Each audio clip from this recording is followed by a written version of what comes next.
বাংলা সংস্কৃতিতে একটা বেশ বড় জায়গা দখল করে আছে বাংলা নাটক। তা সে মঞ্চনাটকই হোক কিংবা শ্রুতিনাটক, পথনাটিকাই হোক বা ছায়া নাটক।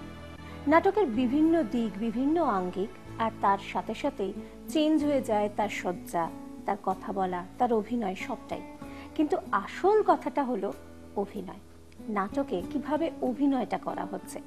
যদিও এখন নাটকের অনেকগুলো দিক আমাদের সামনে উঠে আসছে, কিন্তু এই নাটক শুরু হয়েছিল একেবারে আদিম যুগে।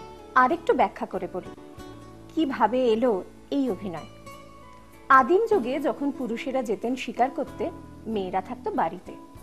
তারপর যখন শিকার নিয়ে তারা ফিরতেন, তখন মেয়েরা ভীষণ অবাক, জানতে চাইতেন কেমন করে পেল তারা এই শিকার, কিভাবেই বা হলো। তখন পুরুষেরা চট করে নিয়ে আসতো যে প্রাণীকে তারা শিকার করেছে তার চামড়াটা, কোনো একজন পরে নিল, আর কোনো একজন তীর ধনুক নিয়ে দাঁড়িয়ে পড়তো, সে তখন শিকারীর ভূমিকায়। এইভাবে পুরোটা দেখানো হতো কেমন করে হলো সেই শিকার, আর মেয়েরাও দেখে দেখে বুঝতেন। সে সময় অন্যরা হয়ে যেত সবাই দর্শক, আর যারা এনাক্ট করছেন তারা শিকারী আর পশু। এইভাবেই তুলে ধরা হতো, আর এখান থেকেই কোথাও যেন আস্তে আস্তে চলে এলো অভিনয়। প্রাচীনকাল থেকে আরো একটা নাটক বড় বেশি জনপ্রিয় ছিল, সেটা হচ্ছে পুতুল নাটিকা। কয়েকজন মানুষ নিয়ন্ত্রণ করতো সেই পুতুলগুলোকে, আর কোনো কাহিনী দর্শকদের সামনে তুলে ধরা হতো, হয়তোবা রামায়ণের কাহিনী বা কোনো সামাজিক কাহিনী। কিন্তু যত দিন যেতে লাগলো, কোথাও এই শিল্প হারিয়ে যেতে লাগলো। তবে নদিয়া জেলার মুরাগাছাতে এখনো এই শিল্প বেঁচে আছে।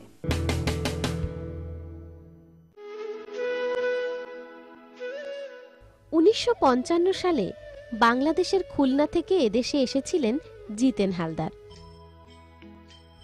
বরিশালের এক মেলায় পুতুল নাচ দেখে তিনি প্রথম এখানে এ ধরনের পুতুল নাচ চালু করেছিলেন। সেই সময় তাকে সাহায্য করেছিলেন কাটোয়ার জনৈক ইন্দুভূষণ বাবু। তিনি দাইহাট থেকে পুতুল কিনে এনে মুরাগাছায় পুতুল নাচ দেখিয়েছিলেন।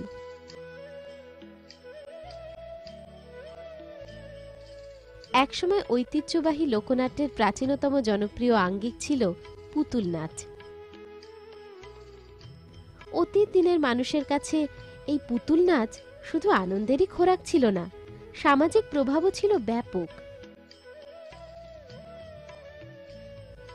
পৃথিবীর বিভিন্ন দেশে বিভিন্ন ধরনের পুতুল নাচের চর্চা হয়ে থাকে, তবে যুগের সাথে সাথে হারিয়ে যাচ্ছে এই ঐতিহ্য।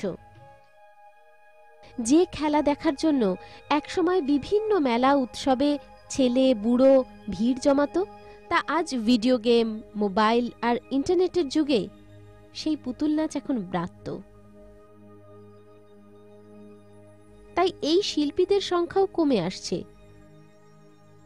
নদিয়ার বগুলায় মুরাগাছা গ্রামের সরকারি কলোনিতে একসময় এই পুতুল নাচিয়ে পরিবারদেরই বাস ছিল, কিন্তু আজ তা কমতে কমতে মাত্র জনা 10 দাঁড়িয়েছে।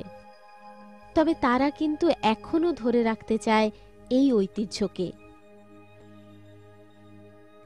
এই ধরনের পুতুল কিন্তু প্রথাগত পুতুলের থেকে একটু আলাদা, কারণ এই পুতুলগুলো তৈরি হয় শোলা দিয়ে। শোলা কেটে কেটে সূক্ষ্ম কারুকাজ করা হয়, তারপর পরে রঙের প্রলেপ। এইভাবেই ধীরে ধীরে সাজিয়ে গুছিয়ে খেলা দেখানোর জন্য তৈরি হয় এই পুতুল। কিন্তু দর্শক আজ আর ভিড় করে না এই খেলা দেখতে। টিকিটের দাম 1 টাকা থেকে না বাড়লেও যে আর সংসার চলবে না, তার উপর কাঁচামালেরও দাম বাড়ছে, পাল্লা দিয়ে বাড়ছে বাজার দর। প্রবল দারিদ্রতার সঙ্গে ঐতিহ্যের লড়াইয়ে কে টিকবে তা তো সময়ই বলবে। কিন্তু নির্বাক পুতুলগুলোকে এই কয়েকজন শিল্পী আজও বাঁচিয়ে রেখেছেন, আর বাঁচিয়ে রেখেছেন এক ঐতিহ্যকে। এক কঠিন সময়ের সঙ্গে পাল্লা দিয়ে আজও তারা বাঁচিয়ে রেখেছেন এই ঐতিহ্যকে। কিন্তু মনে প্রশ্ন, আদৌ বাঁচবে তো?